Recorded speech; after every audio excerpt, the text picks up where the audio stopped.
Right, good afternoon everyone. Welcome to my garden. Since I can't get on, I thought I'd take you on a little bit of a walk round there today. And now coming into the garden, I've got a couple of bins of well rotted horse manure there, which I'm going to use at a later date. A couple of sheds in the garden, that's the big one over there. Absolutely jam-packed full of lumber, as the shed should be. You fill them up, and when they're full, buy yourself another one. And then here, on the right, as we go past, we got the little potting shed, nice and tidy for a change. You can see I ain't done any potting for a while. And then we carry on up the garden. We got a nice bench here where we can sit in the sun and have a look, see what we've done. A couple of fruit trees round the back there.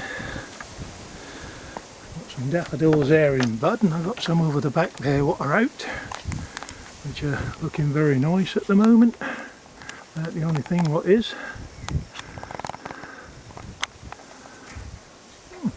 I love daffodils. Right, and as we go up, I've got a little bit of a fence across here.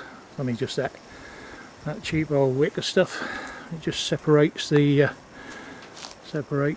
little bit of a garden where I got to sit. You know, we have got another seat over there to sit and get the full sunshine.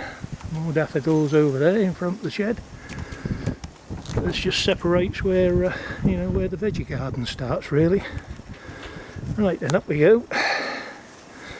This is one of the paths I put in a few weeks ago. And you can see if you look across where the raised beds are, I've got several paths. Got the bin in the middle there for burning the rubbish. Handy thing they are.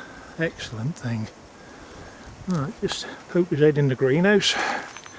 Ain't got a lot going in there. I've got a few cauliflower plants at the back there. I have a few cauli plants in there. A few more over there. Oh, and we have got, let me just go in.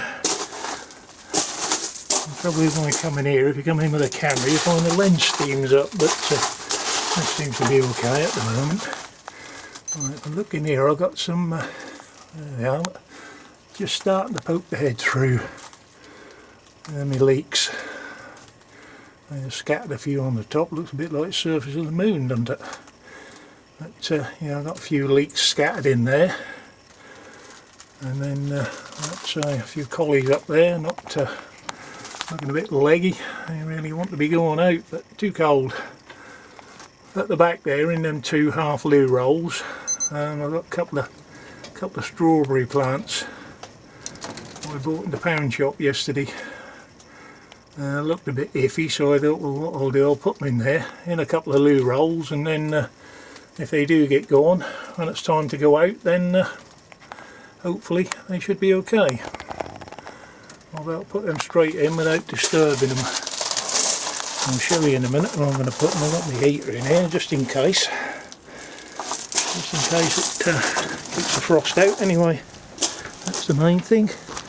Right, as we come out, we've got a small raised bed on the right there with the Enviromesh over the top. I will put some hoops on there and raise that up a little bit. I've got enough Enviromesh to do that.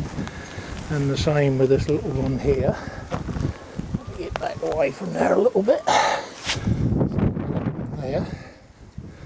And then we got the two 3x2 raised beds out there. One there.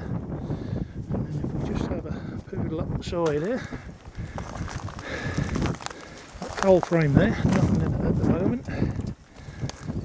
The last lot of strawberry plants what we bought. Now these are now starting to make a show even with the cold nights. They are starting to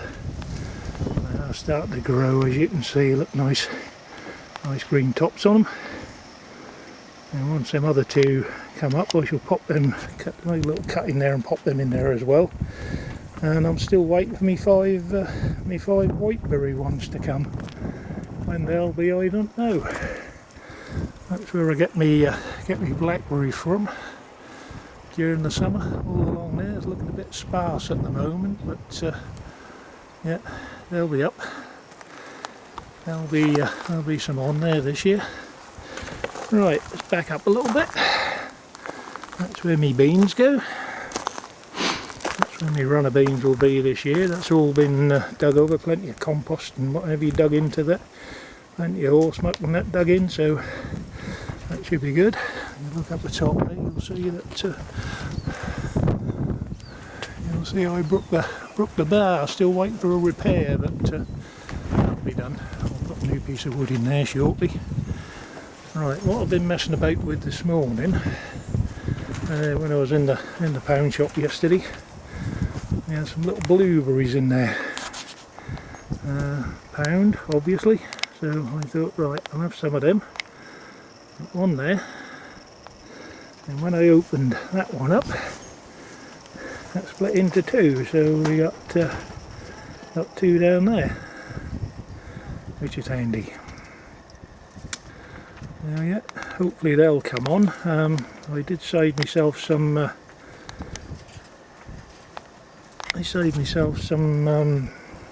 Leaf mould put around them because they do like a nice acid soil.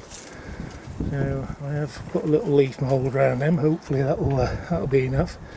At the back there, that straggly old thing is a gooseberry, and over here there's another blueberry, and another one there, and then this one here is oh god, what they call them, goji berry. That's the one. Not had any goji berries on there yet, but that's what it is. That's will be the third year that's been in. I wonder if it goes down the side there.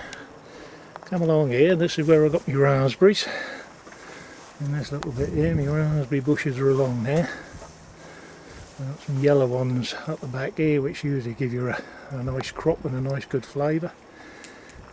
Got some little miniature fruit trees along there. And then if we go this way, this is where the chickens used to be. There's just a little simple device of a gate I've made up myself. This is mainly to keep the cats out. Yeah, I've got a neighbour with 5 cats, so it doesn't help very much. But I made another couple of raised beds up here. 3 compost bins there. So I'm going to fill these full of taters this year. I've got them chitting away, so they'll be full of spuds this year. And then I've got 5 fruit trees along the back here, and what I've been doing this morning, I've just forked the soil up round them, give them a good watering. That's surprising how dry that's getting at the moment. And put some compost around them, mixed in with a bit of horse manure, which will help keep the weeds down, help keep them damp, and hopefully kick-start them into life very shortly. Not a lot of signs of life on them at the moment, and then we can carry on through, and that's the end of it. That's the top of my garden up there, along the back there. But yeah, this is the area where I did have me chickens up there. So the soil should be nice and fertilised and well turned over. Not many bugs, not many weeds either, I wouldn't have thought. Not the way they used to scrab at it. Let's put that back in. An easy way to make a gate, long cane, like that.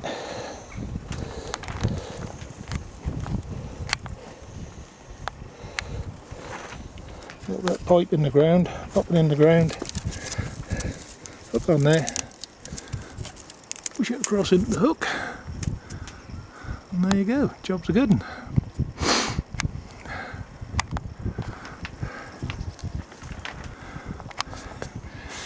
Right, just got the polytunnel now. What I'm actually doing here, one of the weaknesses with these is the zips.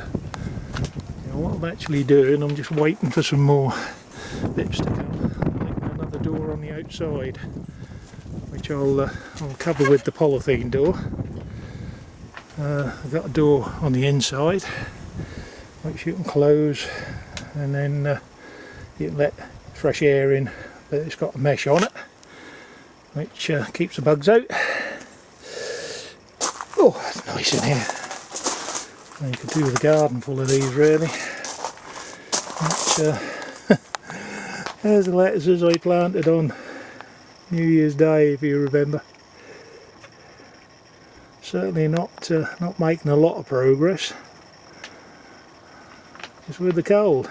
I mean, this time last year they were nearly fit for eating, but there you go, they'll come. That's where my spuds are in there. No sign of them yet. They're them little kidney potatoes what we put in, and little new ones. There's 1, 2, 3, 4, 5, 6, 7 rows in there, so no sign of them yet. I do keep coming in and giving everything a little water. That's one thing you've got to remember with a polytunnel. That it does rely on you for water. Can't rely on the weather. And then we've got a couple of rows of beetroot in there, which we put in a couple of days ago. A couple of rows of carrots and just a couple of rows of radishes. I put the radishes in early because they'll be the first things to come through, and that gives you a little idea then whether things are germinating alright. Although, believe me, the soil in here is warm, that really is. You put your hand on it, it's really warm and comfortable, so everything should come on eventually. It's just the cold nights. And what's the temperature in here now? We've got that getting on for 60 now. I don't know whether you can see that with the sun in the lens, but getting on for 60 in there. But yeah, that'll drop down pretty low tonight, that's a guarantee. But there you go. That's the view from me polytunnel, looking back down the garden. And that's about it, I think. I'm now going to call it a day. I've been messing about here since about 10 o'clock this morning, so I'm now going to call it a day. It's lovely in the sunshine, but that wind is so cold that hopefully a week or two we see a big difference. Anyhow, I shall catch you all later. Thank you for visiting my garden. Bye bye for now.